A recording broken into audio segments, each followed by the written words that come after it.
Ea azido eta basei buruzko kontzeptu batzuk argitzen ditugun. Badakigu azidoak direla proteoiak askatu ditzaketen sustantziak eta baseak proteoiak har ditzaketen sustantziak. Baina haien arteko erlazioak eta argitzen saiatuko gara. Beraz, pentsa ezagun daukagula, disoluzio bat, eta, hau pH eskala baldin bada,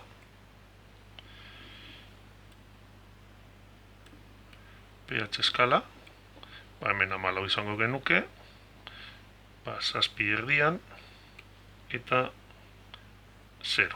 Claro. Alde honetan, azidoak, eta hemen baseak. Pentsa ezagun daukagula, disoluzio bat,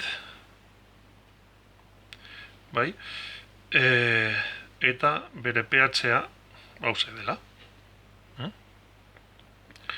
pH azidoa, jakina. Orduan, guk beti azido botatzen badiogu, edozein azido botatzen badiogu, sustantzia horren pH-a, beti azidoago bihurtuko da. Beti. Hau da, azido gehiago botatzen badiogu, beti azidoago bihurtuko da. Eta orduan, orain, lau ordez, kasu honetan, igual, bi izango da. Edo, base botatzen badiogu, azido ordez, orain, honi, base botatzen badiogu, edo zein base,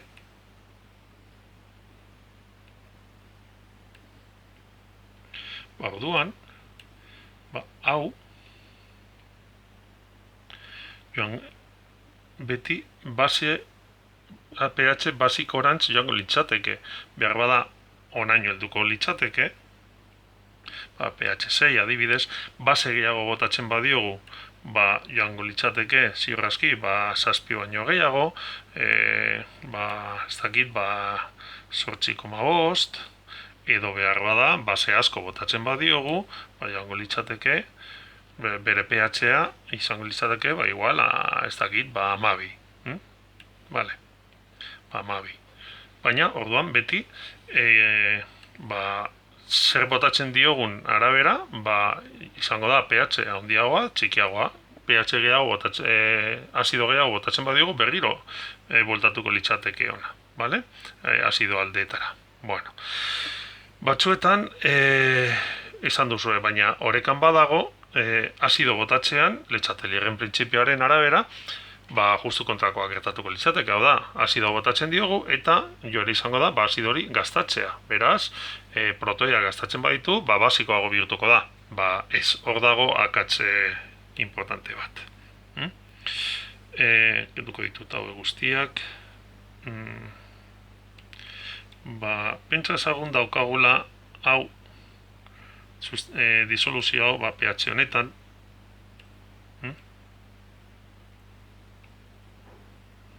hemen pH honetan. Hau ere kenduko dut. Orduan, guk azido eta horrekan dagoela, bai? Azido ahul bat daukagu hor eta horrekan dago. Orduan, azido gehiago botatzean, bere pH-a azidotuko da. Eta orduan, pentsa ezagun, onaino heltzen dela, baina Letxatelierren printzipioak zer esaten du. Horrekan badago, kontrako joera izango duela, bai, eta orduan, hemen baldin badugu, azido bat,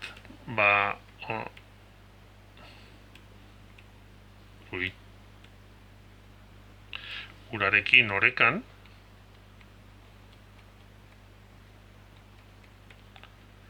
bai, guk azido, hau da, oxonio gehiago botatzen badiogu, hau gaztatzeko, kontran joango litzateke, eta beraz, pH-a gutxituko litzateke. Bai, baina, hori da joera, eta behar bada, oreka berri bat lortzeko, gertatzen dena, ez da, gertatzen dena da, oxonioa gaztatuko dela, bai, baina, hau, beraz, pH-a handituko da, baina igual helduko da, igual onaino pizka bat bazkarrik mugituko da.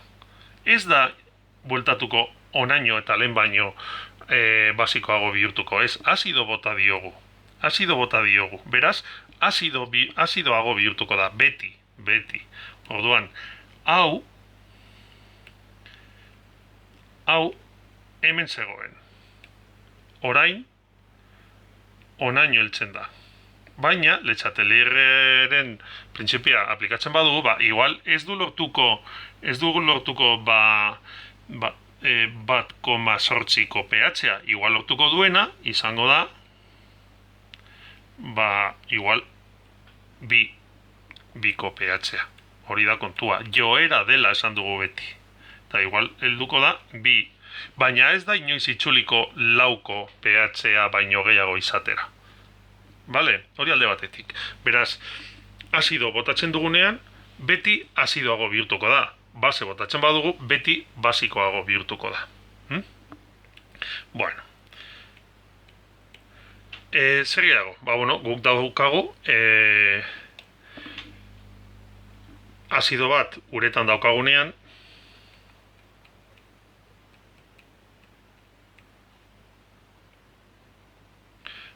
gerta daiteke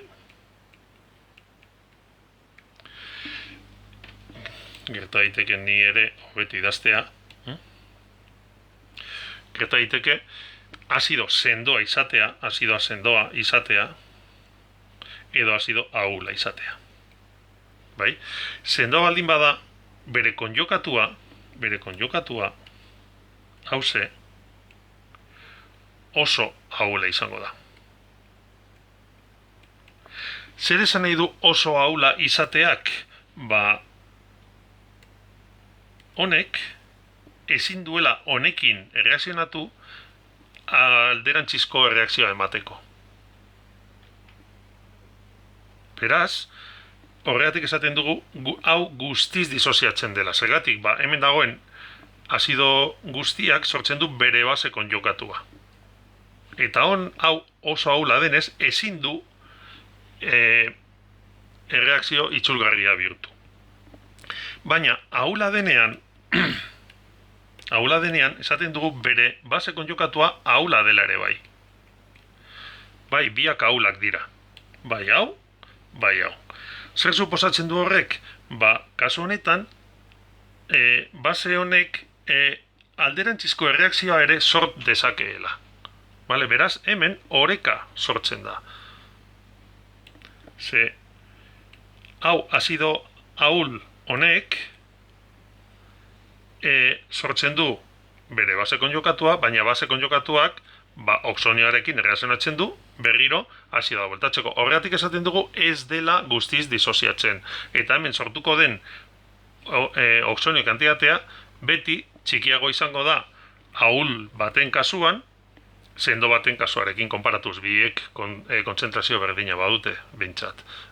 Orduan, sendo baldin bada guztiz disoziatuko da, zergatik hau oso ahula da, ahulegia da alderantzizko erreakzioa egiteko, baina ahula denean azidoa, bere base konjokatua ere ahula izango da, baina dena den hau baino sendoagoa da, honek erreakzionatu dezake alderantzizko erreakzioa emateko.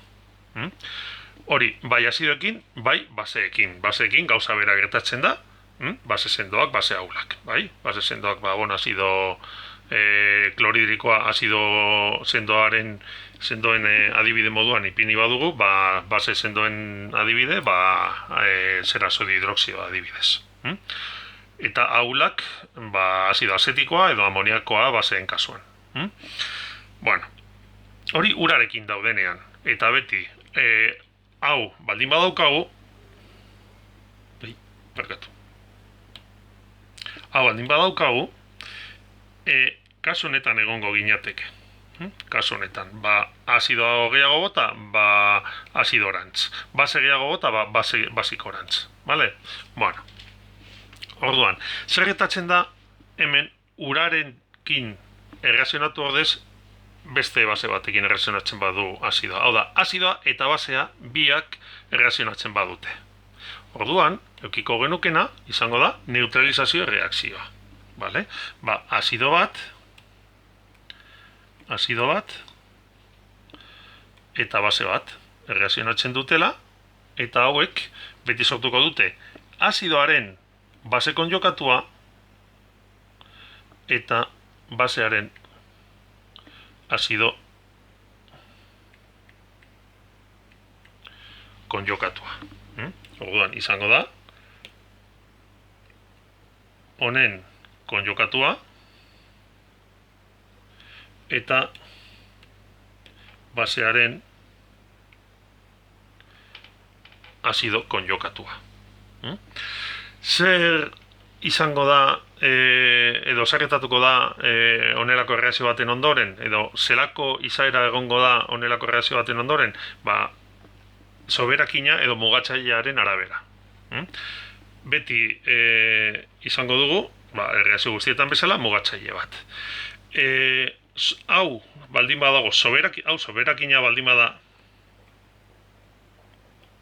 hau soberan badago, eta hau mugatzailea baldin bada, disoluzio honetan, geldituko zaiguna da, hauze, azidoa. Beraz, hemen izango dugu pH azidoa.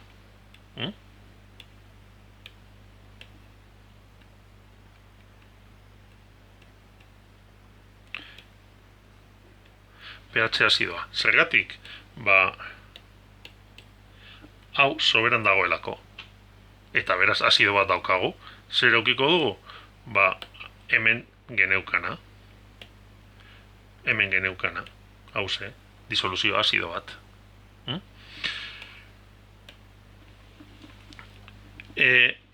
Bestetik, ba, soberan dagoena, baldin bada,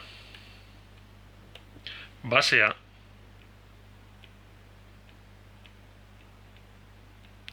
eta azidoa mugatzailea bada,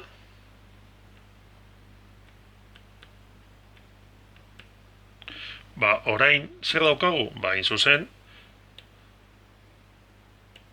guk daukaguna, hau soberan dagoenez, ba, honek emango digu pH basiko bat.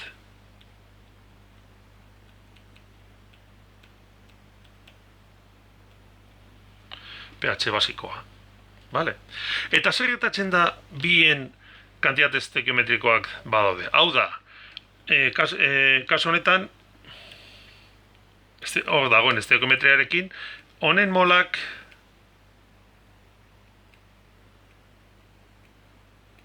eta honen molak berdinak direnean.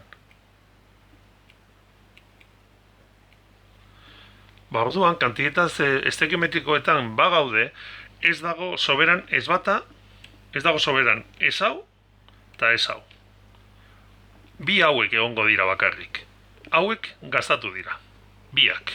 Beraz, hemen hauek aztertu beharko genituzke jakiteko zein den pH-a. Eta horretarako, ba, hemen aurreko pantailan ikusi duguna aztertu beharko genuke.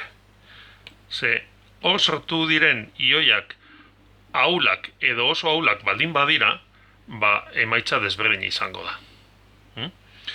Pentsa ezagun, hau ahula dela, eta hau oso ahula. Orduan, honek, hau basea denez, hau da base konjugatua, hau basea denez, ba, honek pH basikoa emango du. Ahulek pH-an eragina izango dute, sortu dezakete alderantzizko erreakzioa, eta urarekin, eta oso ahulek ezin dute zer egin, beraz, ez dute pH-an eraginik. Beraz, ahula baldin badago, hau azidoa da, bere base konjugatua, base ahula izango litzateke, eta orduan pH basikoa. Alderantziz bada, azidoa sendoa, eta beraz bere base konjugatua oso ahula, ba ez dute eraginik izango pH-an. Baina, base hau ahula baldin bada, orduan bere azido konjugatua ere ahula izango da. Azido baldin bada, ba honek pH azido emango du. Hau neutralizazio batean. Zer gertatzen da balorazio batean? Balorazio bat da prozedura esperimentala. Zertarako da? Bueno, disoluzio baten kontzentrazioa zehazteko prozedura esperimentala da. Eta zertan oinarritzen da prozedura hau?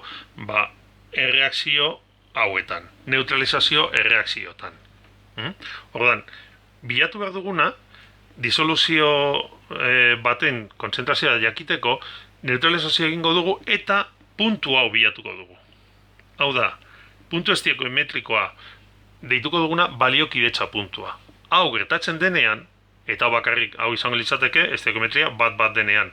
Bat bi denean, baten bikoitza, bata bestearen bikoitza izango da. Baina hori estiometria da. Orduan, balorazio batean, egingo duguna izango da, honelako erreakzio bat erabiliz, prozedura experimental berezi bat. Zertarako, hauen, pentsasagun, hau ez dakigula zein den bere kontzentrazioa, honen kontzentrazioa jakiteko. Edo, basearen kontzentrazioa jakiteko. Eta gakoan ondago, guk hori jakin dezakegula hau gertatzen denean. Ez bat soberan dagoenean edo bestea soberan dagoenean, ez. Kantitate estekiometrikoak ditugunean. Eta balorazioena, orain beste bideo batean egingo dut, bada espada, eta ze bestela luzegi geratuko da.